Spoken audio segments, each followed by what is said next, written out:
Well, Larry Holmes is making his way toward the ring now, but interestingly enough, it's not the way that he was supposed to come into the ring, and it just seems that Larry Holmes is doing everything he can just to disrupt things here. Well, I think that the guy who eventually beats the champion is somebody who has similar skills to Larry Holmes when Larry Holmes was on top of his game. Someone who could frustrate him, make him anxious, make him wild, and have the nerve and the poise to stand in there while the bombs are flying all around him. Well, let me ask you another thing, Ray. Richie Giacchetti, who of course is Larry Holmes' trainer and has been, but for an 18-month period since the very, very early days of Larry Holmes' career, says that Mike Tyson is made to order for Larry Holmes.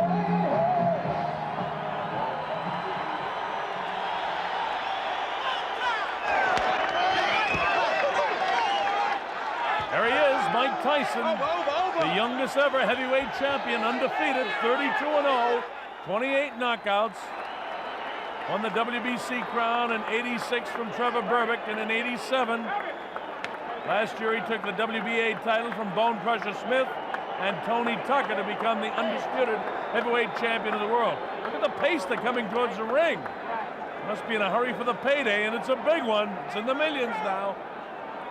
Mike Tyson looking very trim, not even wearing that towel he usually has cut out, but he is wearing his WBC championship belt, while his handlers carry the other two. There he is, Mike Tyson, the undefeated heavyweight champion of the world. So the stage is just about set. Look how trim he is around the middle. Without further ado, let's go to ring announcer Michael Buffer. Don't get exercised here, Ray. Let's not get overexcited. And there is the record of Larry Holmes. Won 48 in a row, of course, before he lost those two fights to Michael Spinks. He's a businessman. He says this isn't a sport, it's a sporting business. That's the way he looks at it. And speaking of all business, Mike Tyson 32-0 with the 28 knockouts. He fights about 4 times a year as champion. He is moving up in the record books, getting up there with some very, very big names in heavyweight history. Just 21 years old and fighting his 6th heavyweight championship fight already. And the tail of the tape, we told you about the 17-year age difference. And the weight really not any kind of a factor. Tyson a little bit lighter than he might have expected, but he was 218 the day before the fight. And Holmes a couple pounds heavier than he was in the second Spinks fight. Yeah, that reach difference, 10 inches, might have meant something when Larry Holmes had that great snapping jab that he could impale an opponent on. And here is our punch stat numbers. This is a device to get a statistical profile of the activity of fighters, and as you can see, the figures are roughly the same. Tyson throws a fewer punches than Holmes did in the past, but the Holmes numbers are hard to measure because he hasn't been active. And there you see the jabs, Tyson throwing fewer, Holmes of course throwing many more. And the rules for this one, it is a 12-round fight, incidentally. WBA and WBC now 12 rounds. Other than that, they're the rules for just about every fight you see here on HBO. No 3 knockdown rule and a fight.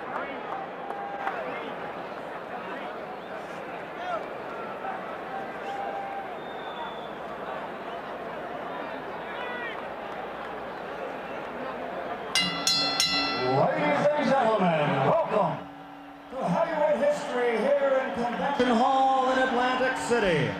Now, before the official introductions, I would like to acknowledge a man here in the ring who is indeed a man of heavyweight history. In 1960, he was an Olympic gold medal champion.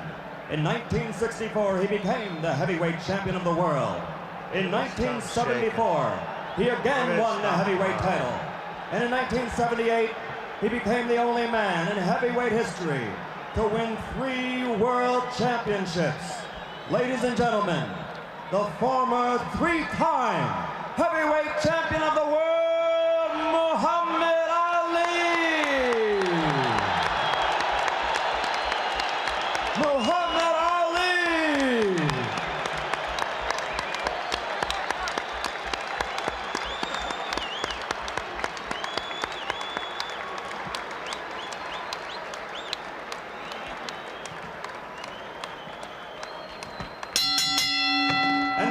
Don King Productions and the Trump Plaza Hotel and Casino present Heavyweight History. This bout is presented in association with the undisputed, undefeated king of beers, Budweiser.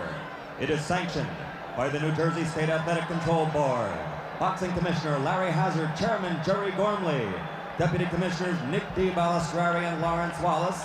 Representing the World Boxing Council, its President Jose Sulaiman and ringside supervisor Dwayne Ford.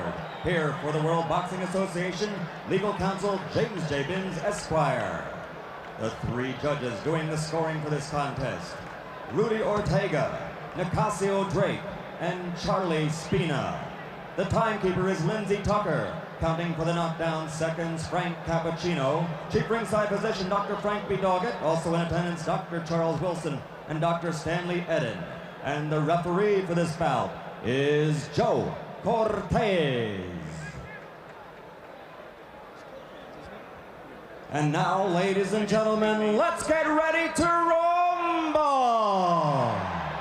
12 rounds for the undisputed heavyweight championship of the world. Introducing first, fighting out of the blue corner. He's wearing the white trunks with red trim and weighs 225 3/4 pounds. From Easton, Pennsylvania, his professional record, 48 victories, only 2 defeats, 34 KOs. For 7.5 years, he ruled the division as an undefeated champion with 20 successful defenses. Tonight, he's the challenger. Ladies and gentlemen, the man known as the Easton Assassin, former heavyweight champion of the world, Larry Holmes!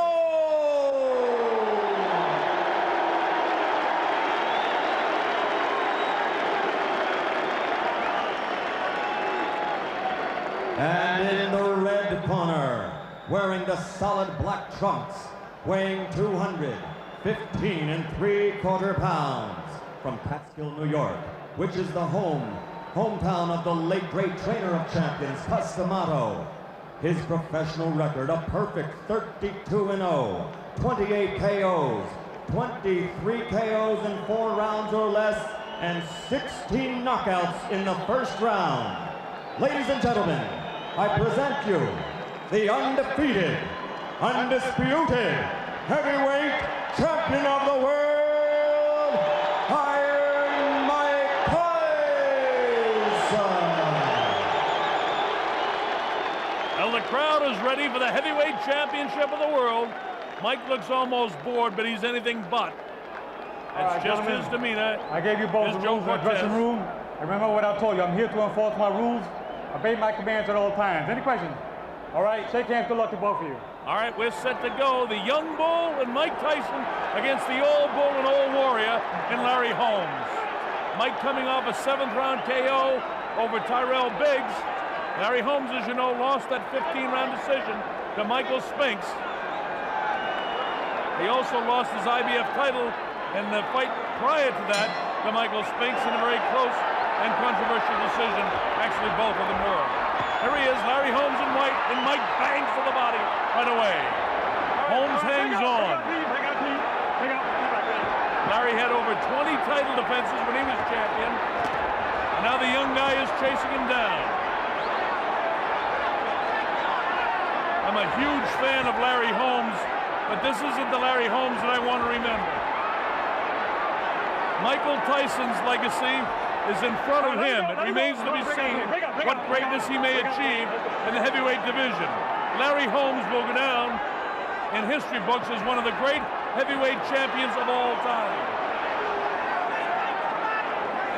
He never has received the credit, but he was a great champion in his prime. At age 38, you know the lack of the left hand. You notice, I should say, the lack of the left hand.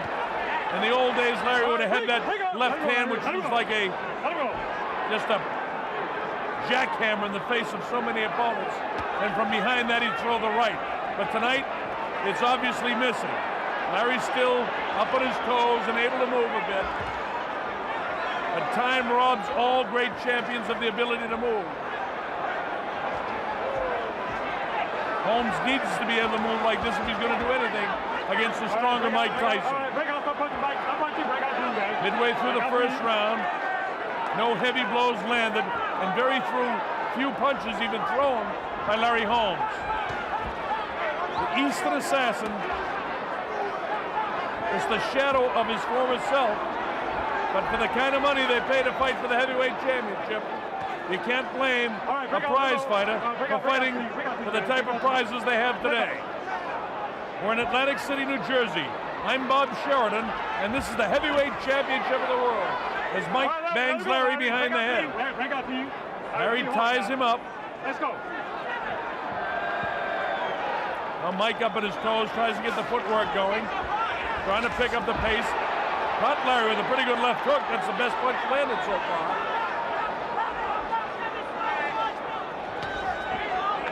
Straight right hand to the body of Larry. Now in the old days, Mike Tyson wouldn't have been able to get through that jab, or it would have been much more of a contest. That's what the fight would have been about. In the present day, in January of 1988, the question is, how long can Larry survive against this young bull? Because if Larry continues to fight like this, he can't survive long. The things that made him great are not there, the foot speed or the hand speed. Another crushing blow to the body of Larry Holmes. Closing seconds of the first round. As the bell, ending round one.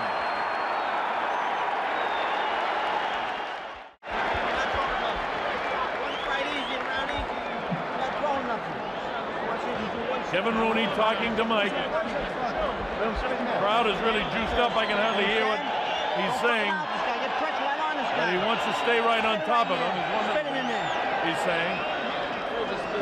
Now listen to me. Not using your jab at all. I want you to be aggressive behind the left hand. Range on your jab, make it hurt a little more. You got to make the jab count a little more. Well, Richie Giacchetti is giving Larry good advice. He's saying, make him pay with the jab. The jab was noticeably lacking. I've done almost all of Larry Holmes' fights throughout the prime of his career, and he was, ladies and gentlemen, one of the finest heavyweights of all time. Never given credit because he came on the heels of the great Muhammad Ali. And that's a tough act to follow. This is round two, scheduled for 12. This is the heavyweight championship of the world. We're in Atlantic City, New Jersey in the Convention Center. Again, I'm Bob Sheridan, and again, I hope you're enjoying it. Because in spite of the fact it's an aged Larry Holmes, it's always exciting to watch the former great against the present great. The only thing is, this is beginning to remind me of the night that Larry Holmes beat up Muhammad Ali. And for some of you old-timers, you might remember Rocky Marciano knocking out Joe Louis. It's that kind of night. I just hope Larry doesn't get hurt, because believe me, I'm a huge fan of Holmes. And because of that, I notice all of the things lacking that the one-time great Larry Holmes could do, he's not executing tonight. He's standing flat-footed. He's an easy target for Mike to hit. Mike is quicker, Mike is stronger. Larry can tie him up and use his tremendous defensive ability and those long arms. But the great weapon that Larry possessed was a driving, pounding left jab, and it's not there. Big right hand to the body of Larry. And those punches against the 38-year-old body will take their toll as well. Holmes hanging that left arm, and that could be disastrous before it's over.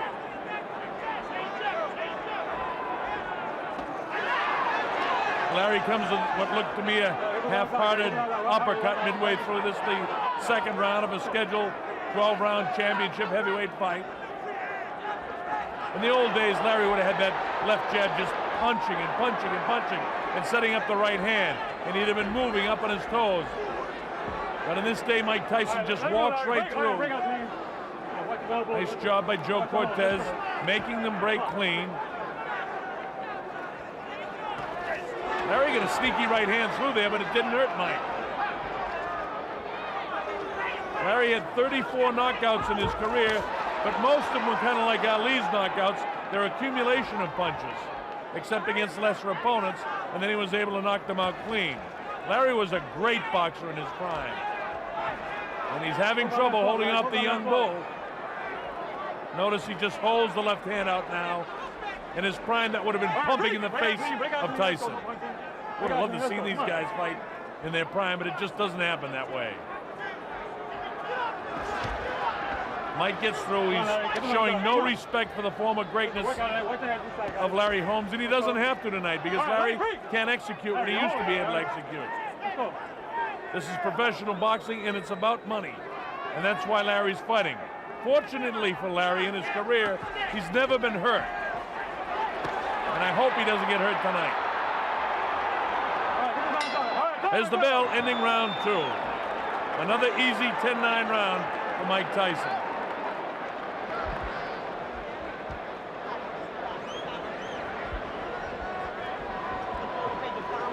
Kevin Roney continues giving instructions to Mike Tyson. With the crowd in here, it's hard to hear again.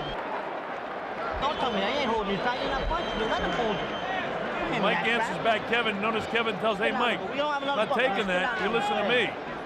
It's exactly what guys need when they get a lot of money and a lot of fame like Mike has now. They need somebody to give them this kind of direction.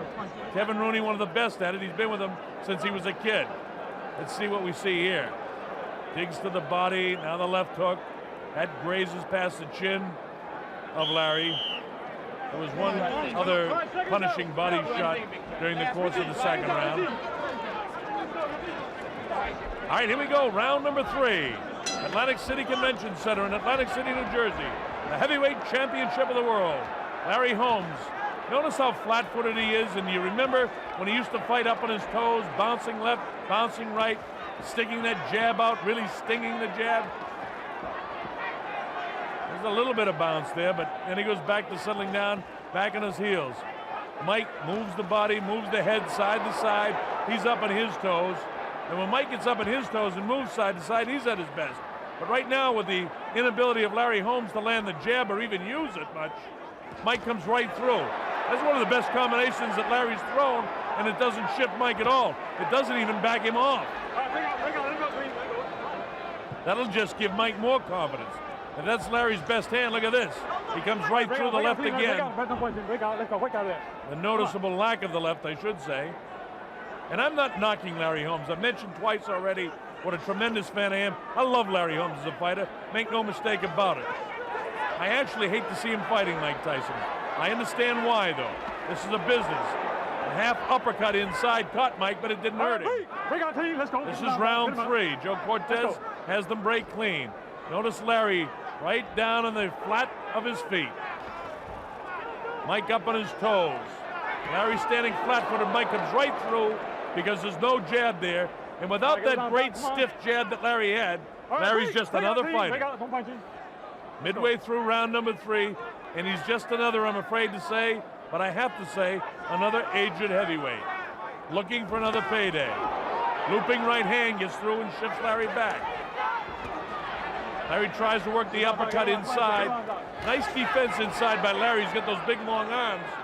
But the big advantage of the jab, notice that's a pawing jab. Larry never threw his jab like that in his prime. He used to drive off the back foot and sting with that left jab. His left jab was actually a punch. And as good as a straight right hand against many opponents. A nice clean break by Joe Cortez and the fighters. Tyson has a lot of respect for the former ability of Larry, but he has to do what he has to do. He's the undefeated heavyweight champion, and like the night that Larry cried when he beat up Muhammad Ali, Mike Tyson doesn't have the sensitivity to do that. But I know he knows he can handle Larry.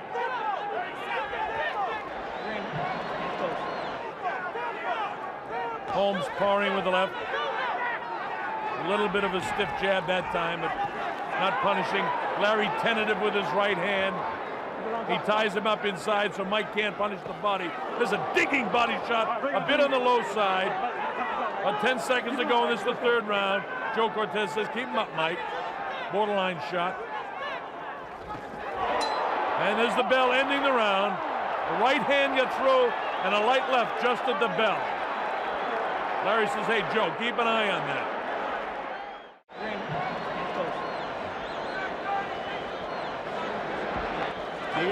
Deep breaths. Big one.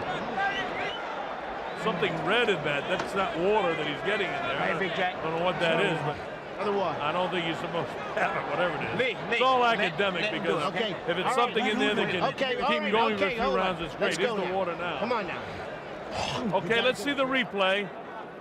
Watch for the right hand. Boom! See that spin the head? Now watch the bell. You'll see a left hook. Oh, right there on the ear. Joe Cortez just get in there, and Larry complained after that it was a little after the bell. Stay relaxed. Keeping knees bent. Your defense. Kevin Rooney keeping that Q-tip up in the nose of Mike. Might have a little cut up in his nose, but that's nothing. That's common for all fighters. Coming up to round number 4. Holmes has got to do something to change the pace of this fight. So far, he's done absolutely nothing. He's not throwing punches. All right, here we go, round 4. Bob Sheridan here at the Atlantic City Convention Center. You're watching Larry Holmes. Oh, look at this. Larry up on his toes using the jab. Swinging that left hand in front of him. Shades of Holmes of old. But watch out, Larry, for that right hand. Mike is extremely quick. Oh, wouldn't it be great if Larry could keep this up for a few rounds? I don't know if 38-year-old legs can do that. Ali, late in his career, used to do it for the last 15 to 20 seconds of rounds, and he stole rounds, but doing it at the start of a round is something different. There's Larry back on his heels again now, after Mike's banged him inside again. Well, for you youngsters, you saw just a shade of the old Larry Holmes. And now here he is back to the... Oh, left hook got Larry that time. That never would have happened in the old days. And in 1988, it's Mike Tyson's era of the 80s. Larry had his go in the 70s. In 1978, his fight against Kenny Norton was one of the great fights of all heavyweight history. Dead even fight going into the final round of the fight, and Holmes eked it out. Two great guys in the peak of their shape. And here we are 10 years later, and Larry's career is just about over. Oh, he may continue to fight, but his great days are over. Right now, getting through this 4th round is the biggest problem. Oh, right hand, down goes Larry Holmes. For one of the few times in his career, boy, oh boy, look at that. He was knocked down by Ernie Shavers, Mike Weaver. Ronaldo Snipes had him out with a heavier shot than that. But right now, Mike Tyson is in charge. He's the boss, and Larry's down for the 2nd time. There's no free knockdown rule, but Larry's in a heap of trouble here. His legs aren't there. He'll take the standing 8 count. It's almost academic now. Mike smells the blood. He senses the kill. He comes in for it. Larry trying to hold him off. There's too much time left in the 4th round. The end of a great career is imminent. Larry Holmes' legs are jelly. There's lightning in the fist. Big right hand, followed up by the left hook. Lightning in the fist of Tyson. Straight left hand. He faced that one, getting in position. Mike showing patience to get set for the big shot. Right hand hurt Larry again. He's back at his heels. Left hand. Larry's going to get hurt. This is bad. I hope Joe Cortez takes a look into the eyes.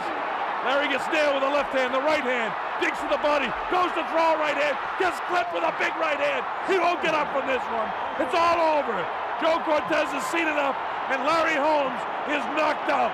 He doesn't count him out, but he's out.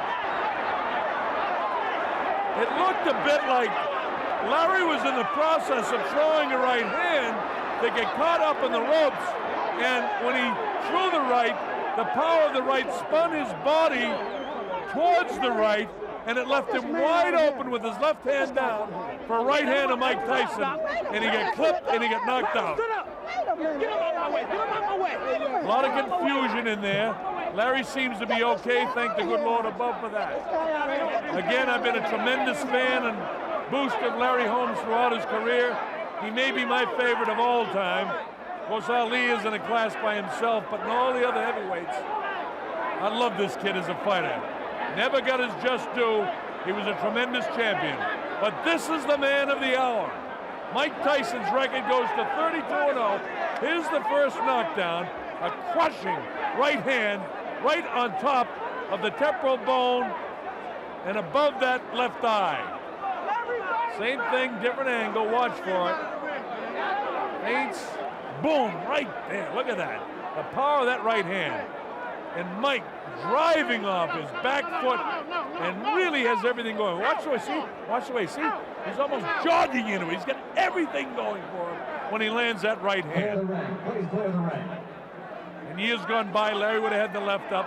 Is the second knockdown now. Let's see how this occurs. A left hand, a right hand, and then just an accumulation of pretty good shots there. This isn't as tough a knockdown as the first one. Same thing. See, he misses that shot, catches him good there below the jaw, but he's already rattling his brain. He's out on his legs right here. And then on top of the head, which rattles the brain again, and Larry crumbles down. Same thing, different angle. See their front feet getting tied up there. Mike actually in almost a southpaw stance with his right foot forward, stepping on Larry's outstretched left foot, and is the last knockdown and the finishing series of the fight. Watch for Larry's right hand. See that get hung up in the ropes? And so he's totally exposed, and Mike throws one more right hand, and that's all the inside of Larry's skull could take. Thank the good Lord again that Larry's okay, because he's never been hurt like this before. Oh, that is a tough, tough punch. And the left hook digs to the body. He's out on his feet right here. Goes to throw it, and it's caught, and it exposes his body. And then, look, right there. Boom. His head going one way, Mike's fist coming the other way. And this is the very last time. This will show exactly how that right hand gets hung up in the ropes. And watch the way he spins his body. And right there, he's caught, exposed, and Mike, boom, he jumps on it. And that's all she wrote. Mike Tyson retains the heavyweight championship of the world. Ladies and gentlemen, here's the official time. The end comes at 2 minutes, 55 seconds of the fourth round. The winner, and still the undisputed, undefeated heavyweight champion of the world, Iron Mike Tyson.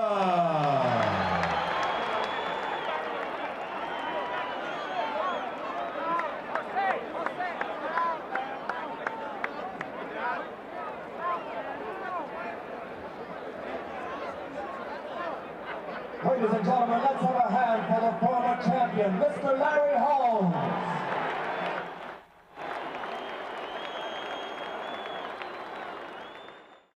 Mike Tyson, without question, should be champ for a long time. Let's take a look at the total punches in the fight, and they're pretty much indicative of how the fight went. Mike Tyson threw 132 and landed 65, just about 50%. Holmes 30 out of 70. Let's go to Larry Merchant, who is with the champion, Mike Tyson. Larry? Okay. Okay, Mike Tyson, this means something special to you tonight because Larry Holmes was once an outstanding fighter. Well, it's great to have the name on my record, but everyone knows Larry Holmes was a legendary fighter, and if he was at his best, I couldn't stand a chance. He was a great fighter. I admire him very much. He made you wait for 4 or 5 or 6 minutes before the fight started. Would you just think this was the kind of gamesmanship? Well, I was waiting for him to fight, because I know when he fights... I mean, before the fight even started, there was a long delay in the dressing room. Were you aware of it? I didn't worry about it, because I've seen him fight so many times, and just watching him fight so many times, I was expecting everything they've done tonight. When you got into the fight and you saw his tactics, was there anything that surprised you, that he was just trying to frustrate you? Well, I knew he was trying to frustrate me, but I'm too seasoned of a fighter at this stage in my life to be frustrated for those particular tactics. A year ago, when he had an opportunity to fight you, would it have been more difficult? Well, like I said before, at his best, he was the greatest of our time. Came the third round, he started to drop some right hands on you. Was that really his strategy, to lull you and then to hit you with some right hands? The right hands wasn't landing cleanly. They were only glancing blows. They weren't landing cleanly. And what was effective for you, do you feel, up until the fourth round? The right hand. I knew I was going to him the right hand, because all through his career, he was susceptible to the right hand. And eventually that proved true. Was it something you saw, or was it just a question of getting close enough, firing off enough, and hoping for one to get in? Kevin Rooney was telling me to get close enough so I could land the right hand, and I saw it open, and I did. When you knocked him down, did you think that he would get up? Well, I didn't think he would get up, but he's a game fighter, like I said. You've seen a lot of films of him. He always got up in the past. Did you think he would be able to fire back? It looked at one point. I knew once I got him hurt, he was finished. That you're saying that other times he was knocked down, the fighters didn't know how to finish him? Absolutely.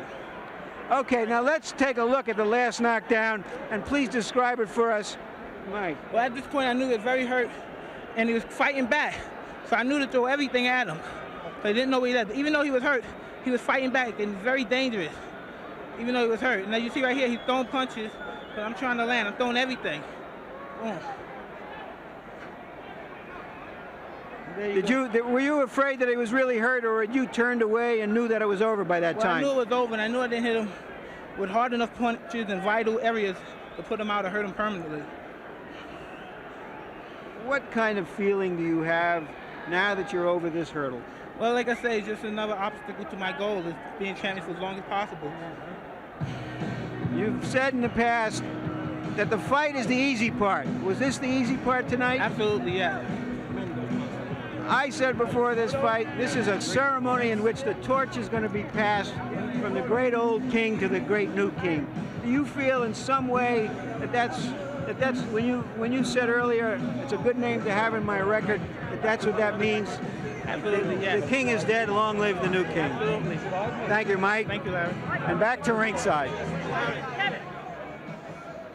Well, so Mike Tyson has won it in 4 rounds, and it's been said that if you're going to beat Mike Tyson, you got to hurt him first. Nobody's been able to do that. It's also been said that you have to back the man up, and nobody has been able to do that. There have been a couple of trainers who said Cus D'Amato's fighters, of course, who use that peekaboo style, like Mike Tyson does, have to be backed up to be beaten. Nobody's been able to do that to Mike Tyson. It's happened a couple of times. Dick Tiger did it once before to Jose Torres, who was a Cus D'Amato fighter. And Floyd Patterson lost a fight that he wasn't supposed to lose also to a fellow by the name of Sonny Liston, because Sonny Liston was able to back him up. But so far, Mike Tyson, of course, a bigger fighter, certainly bigger than Jose Torres, who was a light heavyweight, and much bigger than Floyd Patterson at 215 pounds, simply said nobody has been able to force Mike Tyson to take a backward step. That was the case for Larry Holmes tonight. He did portend himself very well, actually. He came in with a good fight plan. He told many people he was going to go only right hand and uppercuts. He did that. He told other people he was going to go mainly left jab. He did a little bit of that. Unfortunately for him, absolutely nothing worked. Nobody could hurt the man, nobody could back him up, and the results in that case were inevitable. Mike Tyson knocks out Larry Holmes in 4 rounds. But Larry Holmes, you have to feel, will be treated kinder by history as time goes on, more so than he was as a champion. Tonight, he didn't go out with his head hanging. Sugar Ray Leonard, incidentally, is trying to make his way back to Larry Holmes' locker room to talk with the former champion. We hope to have that. Meanwhile, let's get back up to the center of the ring at Larry Merchant. Larry? Hello again. I'm with Bill Caton, the co-manager of Mike Tyson. Bill, for Mike Tyson, he says this is not all of that special. It's nice to be the great old champion. Does it have any significance to you? Oh, sure. It had great significance to us. Mike met the most experienced fighter he had ever met. And we felt that Mike's skills, speed, punching power would prevail, but we knew that Larry Holmes had one thing going for him, far greater experience, and it showed in the first few rounds. This fight could have been held a year ago if Larry Holmes had been willing to take it at that time. Yes. And at that time, Mike Tyson was a much cruder fighter than now. Yes. Would he have had much more difficulty, you think? I don't think so. Mike had been taught how to fight Larry Holmes by Cus D'Amato.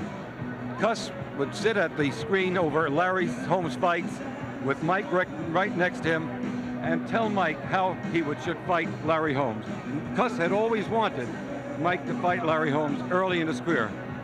Let's take a brief look ahead. What is the prospect for Mike Tyson's fights in the immediate future? The whole world knows now that he's signed a long-term contract with HBO, 6 more fights. What are the next few fights in your view? The next fight is definitely scheduled for March 21st at the new Tokyo Dome in Tokyo, of course, against Tony Tubbs. Following that, there's a possibility that he'll either meet Michael Spinks, if our problems can be worked out, or else Frank Bruno at Wembley Stadium in London. Briefly, what are the problems that have to be worked out with Michael Spinks and his promoter, manager, Butch Lewis? In a nutshell, Butch Lewis cannot be the promoter or co-promoter of a Mike Tyson fight. That is the only problem we have. You're saying I'm sure that- it will not be a money problem in any way. You're saying that the champion should appoint the promoter, the challenger has to come as the challenger. That's exactly it. All right, thank you very much, Bill Very Caton. good. Barry? Happy to talk to you, Larry. Okay, thanks very much, Larry Merchant. So you have a little bit of an idea of what then is down the road for Mike Tyson. It appears that the next man will be Tony Tubbs, although the Japanese promoters of that fight have said that Tubbs must come into that fight in shape. He hasn't been in great shape lately. He is working hard in Los Angeles with Lou Ferrigno, the bodybuilder, trying to make some kind of a body out of Tony Tubbs. Not to mention trying to make some kind of a fighter. He was a man at one time with a promising future, but he appears, if he can get himself in shape, he will be the next opponent then for Mike Tyson in Tokyo on March 21st. Let's go back to Larry Holmes' locker room now, where Ray Leonard is with the former champion. Ray? Thanks, Barry. Larry, you displayed the heart you showed as a champion years ago. I thought the earlier rounds, your tactics were working. What game plan did you have in mind? Exactly that. Going out there, circling time up, making miss. And what I did wrong was waiting for those fifth round, because he usually get tired around the fifth round. Waiting for that instead of going out and boxing, thinking about saving my energy. And when I started work, I wanted to go inside, and I got hit, you know. You know, you fought the big guys, big punchers, Ernie Shavers, Ken Norton. How would you rate Mike Tyson's punching power? Well, I got to say he's a sharper puncher than the other guys. The other guys punch much harder, but he's a sharper puncher, you know. Hit me right here on the forehead and knocked my equilibrium off, and that's all, you know. I just didn't have no more balance. Did you study the tape of Bone Crusher Smith and pretty much picked up some of those tactics? Yeah, well, you know, working around with somebody and working with the name guys and the good sparring partners, you know, you pick up a lot of that. When they come in, you tie them up, simple as that. But where I made my mistake is starting to get ready to work, go and work with them inside. And, you know, he caught me with a right hook. I think the big question is this it or? Of course, man. This is it until someone offers me a lot of money, and then I'll come out. Are you saying that if you're offered $5 more million, you're going to go back into the ring? We take it in consideration, but we have to look at my finances. And right now, I don't have to fight anymore, Ray. I didn't have to fight this fight, but I wanted to come back and try to prove something, try to prove a point. I didn't like the way they done me in. The WBC was the only organization, legitimate organization that really stood behind me. I went with the IBF. The IBF didn't stand up. You know, everybody know I beat Spinks, and they walked away from me. And the WBA really never ranked me, period. Only one organization stood up with me, and that was the WBC. And that's why I was fighting. If I'd have won the title tonight, I would have threw them other belts away, because it didn't really mean anything. I support the WBC, and I continue to do it now, even though I'm retired. And that's what I was trying to do. I was just trying to get back. That's something that someone took away from me. Not needing the money. Everybody knows that I'm rich and I invested well. But it was something that I wanted to do. And besides, you know, I made $3 million tonight, and that's not nothing to sneeze at, you know. But was it only the money for you? Well, your money plays a big part. If they'd have said do it free, Ray, they wouldn't have me out there tonight. I mean, let's face it, you know, for the money I do it. And I got to say, you know, giving Mike Tyson credit, you know, he's better than I thought he was. At least he punched better, and he is a true champion. They can talk about Spinks all they want, but this boy is just, he's very hard to hit. He's awkward, very awkward, and punches very good. So in my book, he's a champion. I think he should go down as such. I wish him good luck. But, you know, as we all go along, you know, somebody eventually will get us, and they got me tonight. You know, Larry, when I decided to make that comeback, it was just for Marvin Hagler, but for you, it was different reasons, wasn't it? Of course, Ray. You know, I didn't like the way I went out. I didn't like the way they done it to me, and you know, I wanted to come back and show. You know, but you know, at 38 years old, the long layoff, it kind of hurts. But I don't have nothing to be ashamed of. I'm gonna hold my head high. I'm gonna still love my family, and I'm gonna have a party tonight, and I'm gonna have a party tomorrow night. So who cares what people say about me? You know, I'm gonna laugh all the way to Lafayette Trust Bank or Phillipsburg National at round one. We're gonna have a whole lot of fun at round one, right in Easton. And Ray, you can come up too. I'll buy you a drink. Thanks, Barry. I guess that says everything. Back to you, Barry. Okay, thanks very much, Ray Leonard. Larry Merchant, we started this program by asking some of the questions. Can this be as good a fight as it is an event? Can Larry Holmes possibly win? And if he can win, how can he win? Is Mike Tyson really going to take Larry Holmes seriously? So let me ask you another question. Let me give you a hypothetical. If these two fought when Larry Holmes was at his peak, what happens? Well, it's a thing that everybody is going to ask. The reality is that Mike Tyson would have been about 14 years old then. and not to dance around it, the reality also is it's unfair to Mike Tyson because we don't know if he's reached his peak yet. We know what Larry Holmes was like at his peak.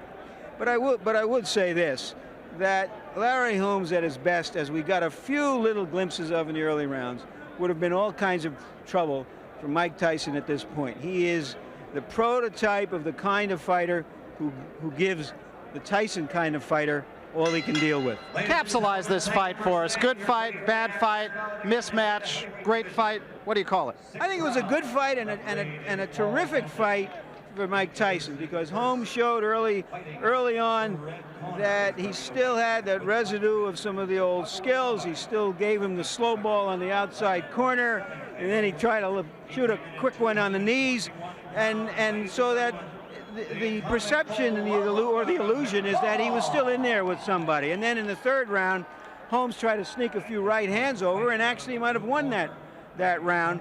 But as Larry himself said, when he moved in to try to punch with him, now Mike was within punching distance and he beat up on him. And as I said earlier, a fighter doesn't believe he can't do it anymore until he's beaten up. And for the first time in his career, Larry Holmes was beaten up tonight. And you know, the one thing that strikes me after listening to Larry Holmes, and it was a humble Larry Holmes, just talked with Sugar Ray Leonard, it was said about him that he conquered 48 fighters, but he never conquered himself. And I have the feeling after listening to that interview just a couple of moments ago, maybe tonight, he didn't win the fight, but he conquered himself. So for Larry Merchant and Sugar Ray Leonard, I'm Barry Tompkins saying so long from Atlantic City.